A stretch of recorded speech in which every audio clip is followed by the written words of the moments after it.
할렐루야. 네, 오후 시간에도 또 주의 전을 찾으신 여러분을 하나님의 이름으로 환영하고 축복합니다. 이 시간 말씀을 듣기 전에 먼저 함께 인사하고 말씀을 드리면 좋을 것 같습니다. 이 시간 먼저 인사하실 때 이렇게 인사하겠습니다. 사랑합니다. 사랑합니다. 앞뒤 좌우 함께 인사하겠습니다. 네, 감사합니다. 항상 언제 어디서든 서로 사랑하며 살아가는 저와 여러분 되기를 소망합니다. 오늘 하나님께서 주신 말씀 신약성경 마가복음 12장 28절로 34절의 말씀을 중심으로 가장 큰 계명이라는 제목으로 함께 말씀의 은혜를 나누겠습니다. 사랑하는 여러분, 어느덧 한 해의 절반이 지나갔습니다. 오늘은 7월의 첫 주일이자 맥주 감사 주일이었고 또 하반기의 시작이기도 합니다. 지난 상반기를 돌아보면 참으로 많은 일들이 있었습니다. 기쁘고 감사한 순간도 있었지만 예상치 못한 어려움과 지침과 또 속상함도 분명 있었을 겁니다. 그러나 오늘 이 자리에 우리가 함께 예배 드리고 있다는 사실 그 하나만으로도 분명한 은혜이고 또 새로운 출발을 위한 은총의 시간이라 믿습니다.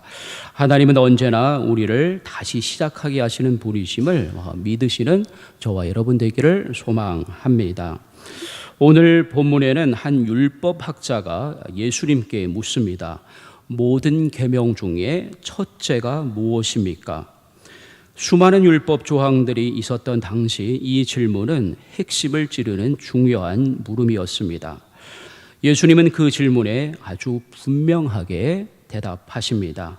마음을 다하고 목숨을 다하고 뜻을 다하고 힘을 다하여 주 너의 하나님을 사랑하라.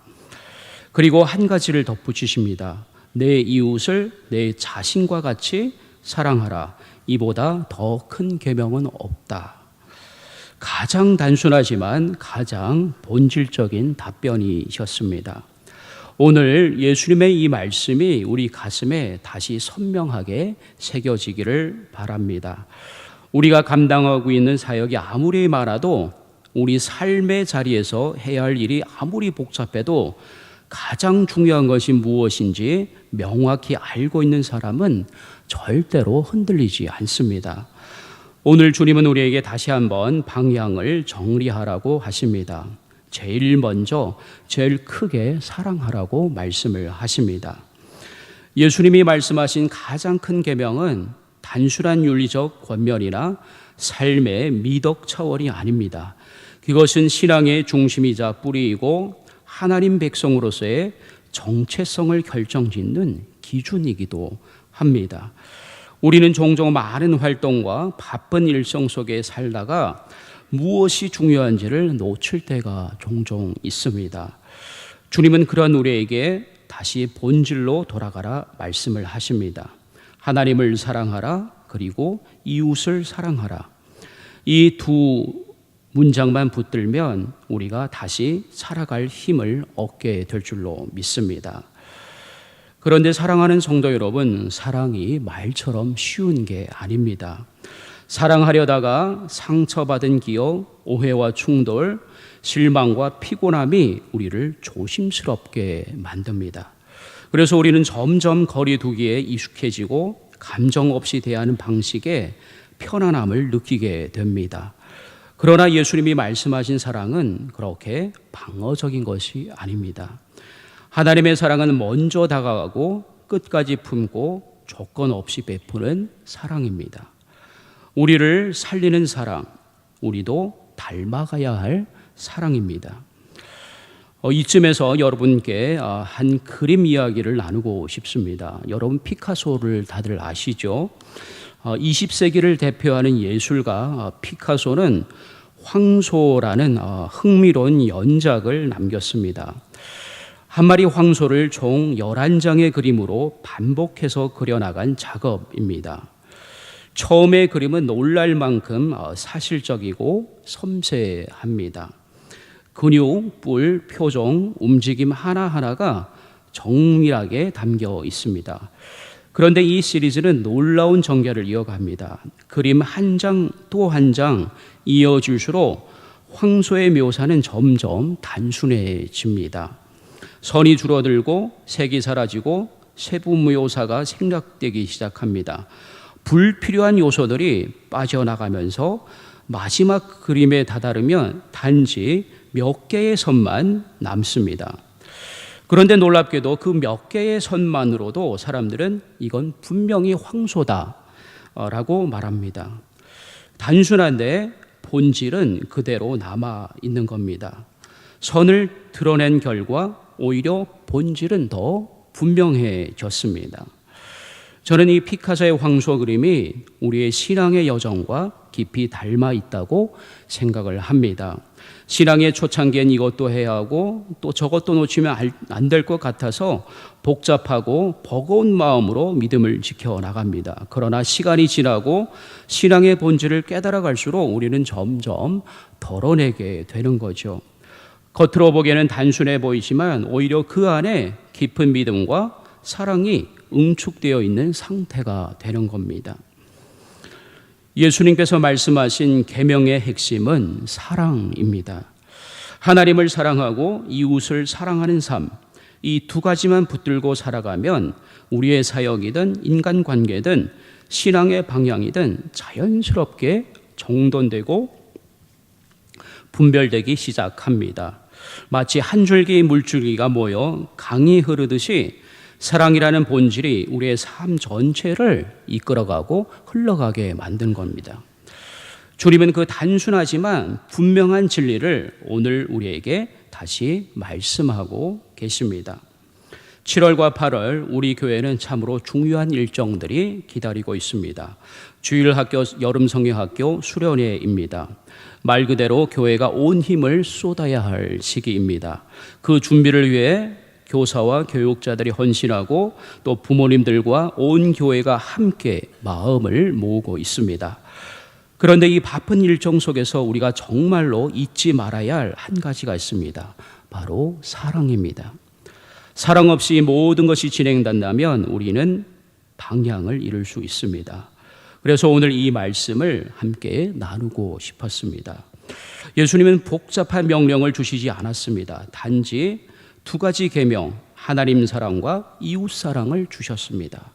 마치 피카소의 마지막 황소 그림처럼 단순하지만 명확하고 간결하지만 분명한 본질을 보여줍니다. 해야 할 일이 많고 상황이 복잡해도 이 두 가지 계명을 붙들면 흔들리지 않을 수 있습니다. 주님은 우리에게 사랑의 본질을 따라가라 말씀을 하십니다. 하나님을 사랑하라는 계명은 단지 우리가 예배 잘 드리고 교회에 열심히 다니라는 말이 아닙니다.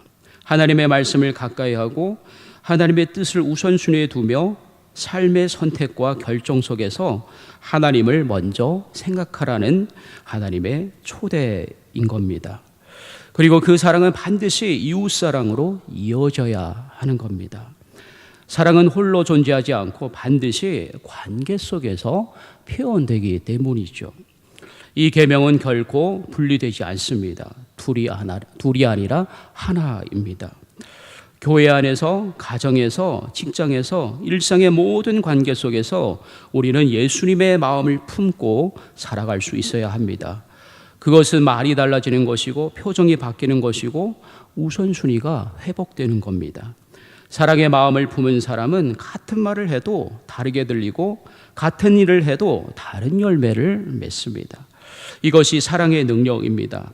복잡하지 않은데 생명력이 있습니다. 단순한 진리가 사람을 변화시킵니다. 여기까지 들으면서 어떤 마음이 드셨습니까? 나는 요즘 하나님을 정말 사랑하고 있는가? 내가 만나는 이웃을 내 몸처럼 대하고 있는가? 때론 이 질문이 우리를 불편하게 만들기도 합니다.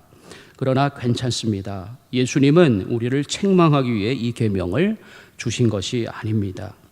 다시 사랑의 자리로 부르기 위해서 주신 말씀인 줄로 믿습니다. 정죄가 아니라 회복을 위한 말씀입니다. 오늘 이 말씀 앞에 다시 시작하는 저와 여러분 되기를 주님의 이름으로 소원하고 축원드립니다. 오늘 우리가 본문을 통해 다시 확인하는 사실은 신앙의 핵심은 결국 사랑이라는 점입니다. 믿음이 아무리 크고 헌신이 아무리 많아도 사랑이 빠져 있다면 우리는 그것을 온전한 신앙이라 보지 않습니다. 예수님은 그 어떤 논쟁보다 교리보다 하나님과 이웃을 향한 우리의 태도에 중심을 두셨습니다. 그것은 율법을 이루는 요약이고 복음의 방향입니다. 그러니 우리도 그 사랑이라는 본질 위에 다시 서야 할 줄로 믿습니다. 사랑은 감정이 아니라 방향입니다. 내 감정이 편안할 때만 사랑하는 것이 아니라 때로는 피곤하고 불편하고 손해를 보는 상황에서도 상대를 향한 선한 방향을 선택하는 것이 사랑인 줄로 믿습니다. 예수님이 우리를 그렇게 사랑하셨듯이 우리도 그 사랑을 이어가야 할 줄로 믿습니다.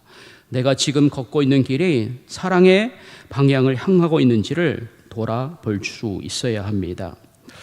우리는 지금 여름이라는 특별한 계절을 맞이하고 있습니다. 아이들과 선생님들이 함께 웃고 찬양하고 기도하며 예수님을 만나는 여름 성경학교가 기다리고 있고 청소년들과 청년들이 함께 은혜를 나누는 수련회도 준비되어 있습니다. 그러나 이 모든 일정과 활동 중심에는 반드시 사랑이 있어야 합니다. 프로그램보다 중요한 것은 사람이고 계획보다 귀한 것은 관계인 줄로 믿습니다. 그래서 그 모든 것의 바탕은 바로 사랑에서 시작되고 사랑으로 완성되어 가고 사랑으로 마무리되어 가야 할 줄로 믿습니다. 한번 생각해 보시기 바랍니다. 우리가 만나는 아이들, 청소년들, 청년들이 교회에서 무엇을 경험하기를 바라십니까? 그들은 복잡한 논리보다 그냥 눈을 마주치고 진심으로 환영하는 그 한 사람의 사랑을 기억합니다. 따뜻하게 이름을 불러주는 목소리, 무엇보다 예수님의 마음을 닮은 그 진실된 사랑이 저들한테는 필요합니다. 그것이 어린 저들의 가슴에 남게 될 겁니다. 그래서 사랑이 바로 복음이고 그 사랑이 저들을 주님께로 이끄는 다리가 되어야 할 줄로 믿습니다. 다시 피카소의 황소 이야기를 떠올려 봅니다. 그는 많은 선을 지으며 결국 몇 개의 선만으로 황소의 본질을 다 말했습니다. 복잡했던 형상이 단순해질수록 오히려 진짜가 드러났습니다. 부서나 교회도 마찬가지입니다. 복잡함보다 중요한 건 본질입니다. 예배, 말씀, 기도, 사랑 이것만 제대로 세워져 있다면 부서든 교회든 어떤 환경 속에서도 흔들리지 않습니다. 우리가 해야 할 일은 이 본질을 붙드는 일입니다. 그 중심이 바로 사랑인 거죠. 예수님께서 이보다 더 큰 계명은 없다고 하신 이유는 사랑이야말로 모든 계명을 가능하게 하는 뿌리이기 때문입니다. 사랑이 없는 순종은 종교적 행위에 불과합니다. 사랑이 없는 헌신은 어떻게 보면 자신을 위한 명분일 수도 있습니다. 그러나 사랑이 있을 때 그 모든 것이 하나님께 드리는 참된 예배가 됩니다. 현재 주일학교 여러 부서가 여름 사역 준비에 최선을 다하고 있습니다. 그 과정에서 회의도 많고 또 계획도 많을 겁니다. 때로는 의견이 다를 수도 있고 또한 지칠 수도 있습니다.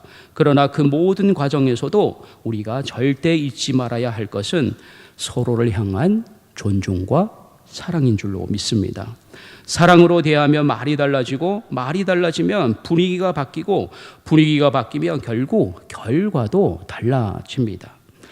사랑은 상황을 바꾸는 하나님의 방식입니다. 그리고 이 사랑은 결국 십자가에서 완성됩니다. 예수님은 단 2개의 선, 수직과 수평의 십자가를 통해 하늘과 땅을 연결하셨고 하나님과 사람을 화목하게 하셨습니다. 그 십자가는 인간의 모든 죄와 깨어진 관계를 껴안고 새로운 길을 여셨습니다. 피카소가 황소의 본질을 선 몇 개로 표현했다면 예수님은 단 2개의 나무 막대기로 하나님의 사랑을 보여주셨습니다. 단순하지만 완전한 사랑이 거기에 있습니다. 우리는 그 십자가 앞에서 다시 사랑을 배웁니다. 조건 없는 사랑, 끝까지 포기하지 않는 사랑, 상처를 안고도 용서하는 사랑. 주님은 우리를 향해 그런 사랑을 주셨고 이제는 우리가 그 사랑을 우리의 삶으로 살아내야 할 줄로 믿습니다. 그래서 사랑의 감각을 회복하여 더욱 주님 닮은 사랑으로 사람들을 대하고 가정을 돌보고 교회를 세워나가기를 소망합니다. 특별히 여름 상형학교와 수련을 통해 우리 아이들과 선생님들이 예수님의 사랑을 깊이 경험하기를 소망합니다. 단지 재미있는 활동이나 좋은 분위기에서 끝나는 것이 아니라 그 속에서 살아계신 예수님을 인격적으로 만나고 예수님만 붙잡기를 바랍니다. 사랑하는 성도 여러분, 주일마다 듣는 말씀, 찬양의 가사, 기도의 제목들이 결국 우리를 한 방향으로 이끕니다. 예수님처럼 사랑하라는 부르심입니다. 말씀을 많이 아는 것도 중요하지만 그 말씀대로 사랑할 줄 아는 게 더 중요합니다. 그게 바로 진짜 제자입니다. 나의 사랑이 어디쯤 와 있는지를 점검할 수 있는 가장 정확한 척도는 나는 지금 사랑하고 있는가라는 척도입니다. 그 질문 앞에 우리가 정직하게 서기를 원합니다. 그래서 이제는 조금 더 사랑하겠다고, 이제는 조금 더 이해하겠다고, 이제는 조금 더 기다리겠다고 나에게 주어진 시간과 만남, 사역과 기회를 사랑으로 채우겠다고 그렇게 우리 교회가 사랑이 많은 교회가 되기를 소망합니다. 제 말씀을 마무리합니다. 피카소는 선 몇 개로 황소의 본질을 드러냈고 예수님은 2개의 선으로 십자가 사랑의 본질을 우리에게 보여주셨습니다. 하나님은 우리에게 가장 크고 단순한 계명을 주셨습니다. 사랑하라는 것. 이제 우리가 할 일은 그 사랑을 품고 살아가는 겁니다. 복잡함보다 단순한 사랑을 선택하여 우리 모두가 그런 사랑을 살아내는 성도들이 되기를 소망합니다. 그래서 이제는 예수님처럼 사랑하며 살아가기를 바랍니다. 누구보다 나를 먼저 사랑하신 예수님처럼 나도 누군가에게 그런 사람이 되어 보는 겁니다. 그럴 때 우리의 여름 사역은 사역을 넘어 예수님을 인격적으로 만나는 자리가 될 줄로 믿습니다. 생수는 한 그릇 마시면 또 목마릅니다.